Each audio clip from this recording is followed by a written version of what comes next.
Fusion. Film.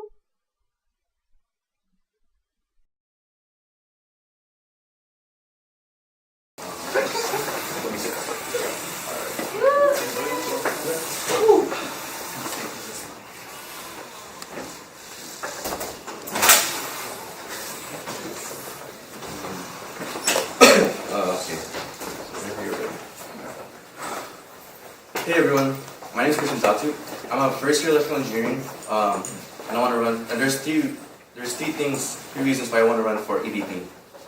The first reason is for Fusion. For Fusion as a club itself, I want to run for Fusion. I want to improve how Fusion's reputation is right now. Like right now, Fusion is good right now. How it's seen by other organizations, by ESO, by Alianza. When you ask a member, they're gonna say, "Oh, it's a fun club. I like going there." But I want to improve it. Like, there's always room for improvements. I want the members to say, like, it's a great club. I want to be back there again. I want to show that to the other organizations, to other clubs, that the members of Fusion are having fun, are growing, that it's a great club, and it's a great club to be affiliated with. Which brings me to my next reason. I want to be EVP for myself. I believe EVP's job is to bring opportunities to the members of Fusion. So like, giving them a chance to have tours, to give back to the community. While doing that, it requires me to go to other organizations. And I plan to do that. I plan, like, next year I want to, like, go to other ESOs like IEEE, AICHE, AICHE. Yeah, I wanna go. Even though I'm not an electrical engineer, I'm not a chemical engineer. I wanna go be affiliated with that, so I can share my resources with the members. So while doing that, like I said, I want to do it for myself because I want to meet these people who run these clubs. I want to work with them, and I believe I can do that if with the P Council. Because with the P Council, as an EVP, it allows me to work with them to make collabs like all the ESOs. And this, for me, I think it's very fun meeting new people and learning new things. The third reason I want to be EVP is for the members, and that's my main platform, is to help the members of Fusion grow. I know this year we haven't had much external opportunities for our members. Like for myself, mostly I remember, like it's about to happen now, is the Hack UCI, and I'm looking forward to it. And I'm pretty sure a lot of people are looking forward to it too. But for next year, I want to give the general members more opportunities like that. So maybe not only like competitions like Hack UCI, but maybe giving chemical engineers a tour of the nuclear reactor under Rollins Hall, or maybe giving bringing those members who want to go to other clubs but they're too scared to go alone.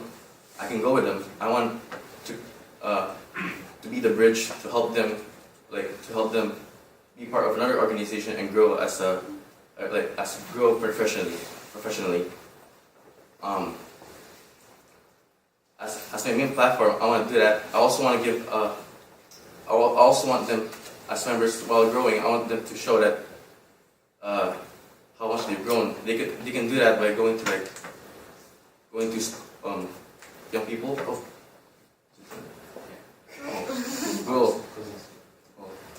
My closing statement.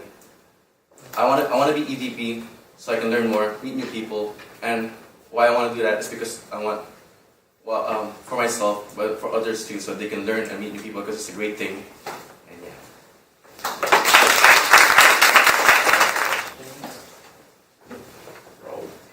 So you say that you want to get a lot more external involvement for Fusion.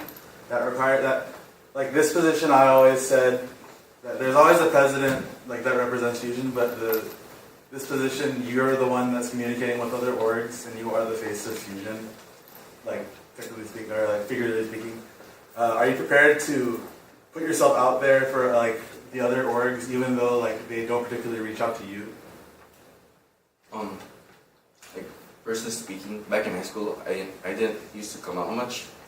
I did, like I didn't want to be the one extending my hand to them. I wanted to be the one. I wanted them to be the one extending their hand to me, and that was a mistake I had. That's why I didn't do much in high school, and I regret that. I think it should be the other way around. That I should reach out to them, and I'm prepared for it. I shouldn't be an introvert. I should show them that I want to have relations with them. I want to collab with them. I want to work with and cooperate with them. So I'm prepared. The position of external vice president is inherently a very diplomatic position. Consider the following scenario.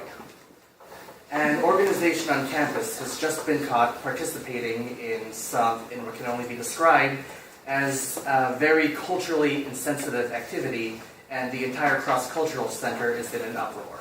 What is your first reaction to this event? Well, first off, I want to know like what exactly everything happened. I want to hear both sides of the if the rumors are true, what actually happened. Comments from the organization, and maybe run through it to the president or the other board members and talk about it. So how should we deal with this? Calmly talk about it, and then after deciding what we should do, that's how we should treat it. And if you think it's bad or if you think it's something we should like support or something, I think after deciding calmly, then that's where we'll go. We'll decide that. So what kind of leadership positions, or if I may assume, that you didn't, you told us that you didn't have much leadership opportunities. How can we be confident in your leadership role since you are so high up as exec board? Like I said, back in high school, I wasn't involved much. So after leaving high school, I wanted to do more. There were two things that I've done. First thing, I have a youth group back in my hometown. Like if you ever wonder why I always go home on the weekends, that's why I couldn't attend much of the events. Is because I also kind of one of the leaders of those group. And since it's such a young group, I have to provide an example as well. So I kind of need to be there, and I've done stuff relating to organization, time management, and sometimes we've done even fundraisers. And me and my other co-leaders were able to do that well. The second leadership I've done is actually one of my classes, engineering for engineering 7A /B, which is a quadcopter design project where they'll place you in a team, and then they choose one leader, or if one leader wants to volunteer, and then that leader, while being the leader for that team, has to make sure everybody's on their task. Give tasks to everybody, make sure everybody's on their task, and that the project goes well. And I believe I've done that well. The past the last quarter, I've been a leader, and yeah. So. Sure. What would you do specifically to strengthen and maintain relations with Alianza and other orgs? This training, first you have to show presence. You have to be present to the other Alianza orgs. Like currently, I'm only present in PAS. I haven't shown up with PUSO because I have class. I always have some class for PUSO for some reason. And I haven't shown up for Kava because I haven't had the opportunity yet. But to strengthen the relationship, I would first off make sure that I get to know most of the people in Alianza, in the Alianza orgs. Because if I try to do something while they don't know me, then that's just like saying oh, there's this one guy trying to do something. He wants us to go to make this collab, but we don't know him. There's no credibility. So I want to first establish myself, and then once I've done that, I want to try making collabs more like social, not like just general event collabs, but social events like maybe on Fridays, where members can just get to know each other more or hang out more.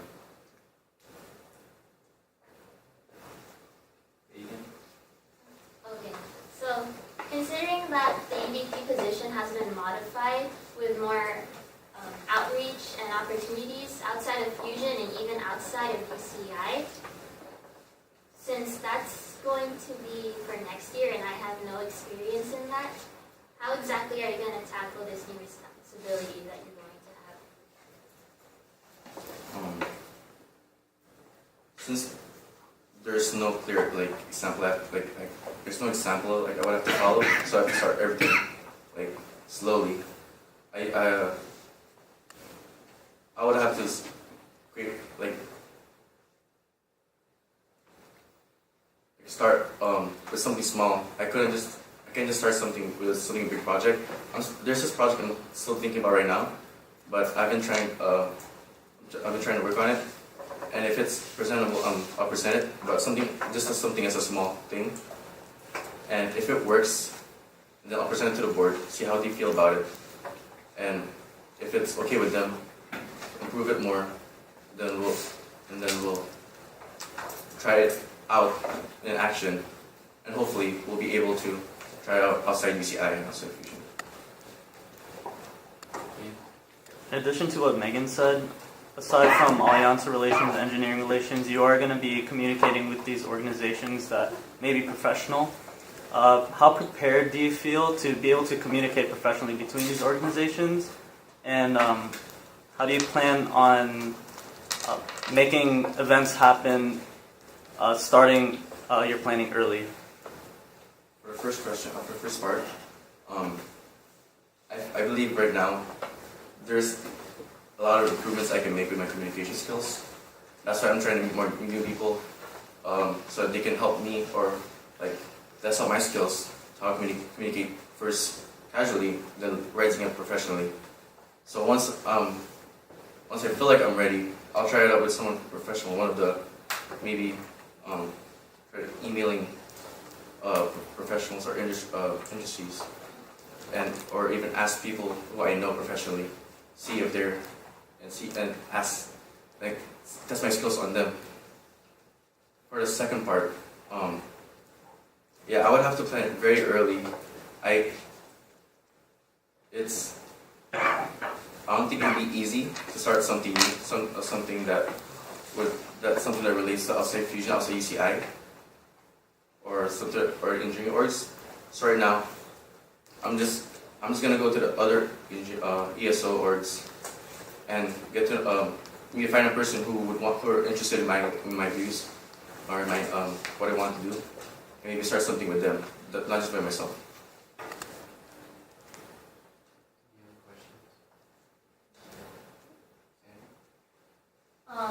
Meaning to contact so many people and mainly through email. When email doesn't work, or even if it's unresponsive or take forever to reply, how will you tackle that problem? But email doesn't really work. For who am I trying to reach out here? Let's say within UCI. UCI. Since that'll be the easiest to get other contacts. Well, I can't, if I'm emailing them and if I can't force them to reply back, or they wouldn't reply back, then I shouldn't try to force myself on them. I have to respect their decision to not reply. But I'll try my best to maybe reach out to know more, maybe look into their club more, where they meet, try to see them personally. Because emailing might not work, but if talking to them in person might work, then I'll do it. But if they still won't maybe respond to me, or they just don't want to respond to me, then I respect their decision. Alright, I'll take the final question here. So just going outside of your position, but within the Fusion board, once again, you are at the third highest position within the board. And so it's very important that you be able to be vocal within your board. And so, at least I've seen you as an engineer, probably not the most vocal right now. So how do you plan on stepping up, being more vocal, so that you can extenuate this form of leadership to the rest of the board? For communication, right? Say someone leaves a post on Facebook or on the Facebook board page. When someone posts it, and then sometimes people don't respond, right? I believe some people just look at it, maybe put a like, and then just hope someone else try to respond. Right now, I'm trying my best. Every time I see a post, I try to respond to everything I can see. Like, because I always put it out. Oh, I'll just respond to it later. I'll probably remember it, but I always forget. Now I'm trying.